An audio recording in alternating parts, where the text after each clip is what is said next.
Alright, Rideshare Coach here, and I finally upgraded my dashcam setup to the Vantrue N4 Pro 3-channel dashcam, also known as the Nexus 4 Pro, after using my old N4 model for many years as an Uber and Lyft driver. This new model has the same 3-camera setup that I love, but now it shoots in 4K with the Sony Starvis 2 sensor, giving you an even better image than before. And now it has Wi-Fi, allowing you to download and save footage directly to your smartphone from the dashcam, and it also allows you to change the dashcam settings directly from your phone. And now it has built-in GPS, allowing your speed and location to be stamped into the footage. Some of the important features that carry over from the old model are a 1080p night vision infrared cabin camera, a 1080p rear camera, 24-hour parking mode, a super capacitor battery allowing the dashcam to withstand extreme hot and cold temperatures, a 512GB maximum micro SD card capacity,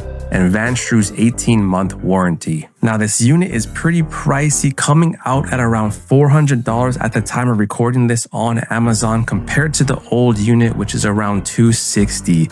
But for a limited time, Vantrue is giving my viewers up to 50% off of any Vantrue dashcam. Just click in the link in the description below to take advantage of that discount while it lasts. Okay, now without further ado, let's set this up and test it out.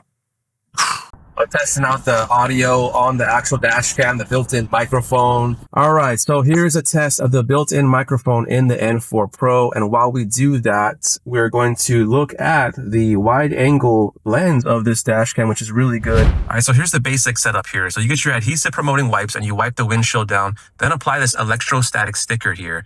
Then you put the sticky tape mount onto there. And right now, as you can see, it has all 3 screens on the viewfinder here.